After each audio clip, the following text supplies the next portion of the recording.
حضرت فضالہ رضی اللہ تعالیٰ عنہ کہتے ہیں کہ میں بڑا دلدادہ تھا عورتوں کا، اور میرا ماحول یہ تھا کہ میں قتل بھی کر لیتا تھا، معاذ اللہ چوری بھی کر لیتا تھا، اور رات میری طبیعت تھی معاذ اللہ نئی سے نئی عورت کے پاس جانا۔ کہتے ہیں ابو جہل نے اعلان کیا کہ جو نبی پاک علیہ السلام کا سر اقدس معاذ اللہ کاٹ کے لائے گا، نقل کفر کفر نہ باشد، 100 سرخ اونٹ انعام ملے گا۔ تو میں نے ارادہ کر لیا کہ میں بہت سارا انعام حاصل کروں گا۔ قرآن مجید میں نا اللہ فرماتا ہے کہ بہت سارے لوگ ایسے ہیں جنہیں اگر میں رزق میں کشادگی دے دوں، زیادہ پیسے دے دوں، فرمایا باغی ہو جائیں، وہ سرکش ہو جائیں۔ یہ بہت سارے لوگوں کو جو اللہ تبارک و تعالیٰ اعتدال میں رکھتا ہے تو یہ ان کے لیے بہتر ہے۔ ہر بندہ دولت کے ہوتے ہوئے نیک ہو سکتا، تو یہ اللہ اگر رکھتا ہے نا اعتدال میں تو شکر کرے اللہ کا، ورنہ تو لوگ عیاشیاں کریں، پتہ نہیں کیا کچھ کر گزرے۔ تو حضرت فضالہ کہتے ہیں کہ میں نے خنجر تیار کیا اور میں نے بغل میں اس کو چھپایا، اوپر میں نے چادر اوڑھ لی۔ اب مجھے پتا تھا ظہر کی نماز کے بعد نبی پاک صلی اللہ علیہ وسلم طواف کعبہ کے لیے، بیت اللہ شریف کے طواف کے لیے جاتے ہیں۔ کہتے ہیں میں بھی اس طرف بڑھا، رستے میں نا وہ خاتون جس کے گھر میں نے رات آنا تھا، میں نے دروازے پہ دستک دی۔ میں نے کہا کہ تیار رہنا، تیار رہنا، آج میں بڑے پیسے لے کے آؤں گا۔ اسے میں نے یہ کہا اور پھر میں چلا گیا بیت اللہ شریف کا طواف کرنے۔ کہتے ہیں اللہ کے محبوب بھی طواف کر رہے تھے تو میں نے بھی طواف شروع کر دیا۔ ارادہ یہ تھا کہ جہاں نبی پاک علیہ السلام میرے قریب سے گزریں گے تو موقع پا کر میں حضور کے جسم اقدس پر خنجر کھونپ دوں گا اور معاذ اللہ شہید کر دوں گا۔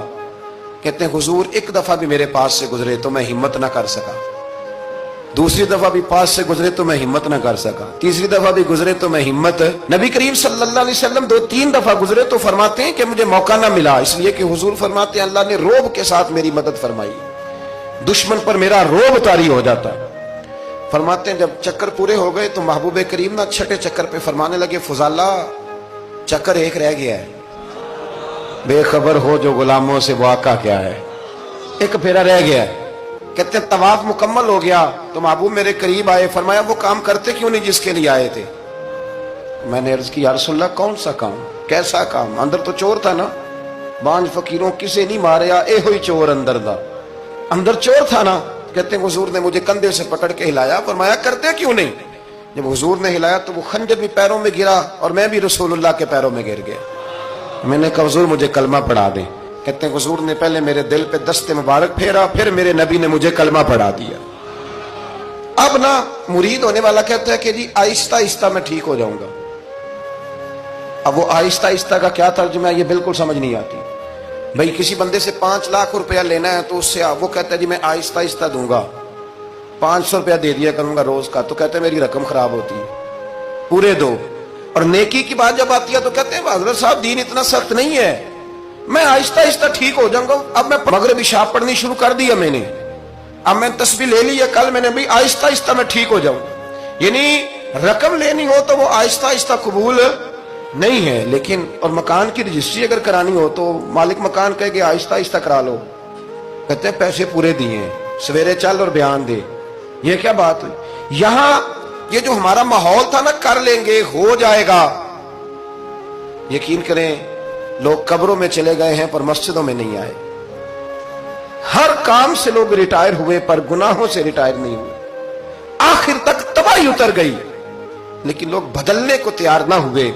حضرت فضالہ کہتے ہیں ابھی میں نے کلمہ پڑھا، ابھی میں واپس آیا، رستے میں وہ بی بی کھڑی تھی۔ کہتے ہیں میں وہ شخص تھا کہ عورتیں مرتی تھی میرے اوپر اور کسی کی جرت تھی کہ وہ آئیں بائیں شائیں کرے، لیکن فرماتے ہیں میں بی بی کے پاس سے گزر گیا۔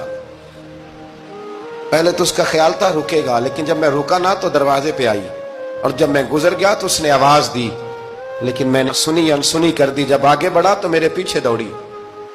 فرماتے ہیں مجھے پکڑ کے کہنے لگی فضالہ تجھے کیا ہوا، تو وہی نہیں جو یہاں سے گیا تھا؟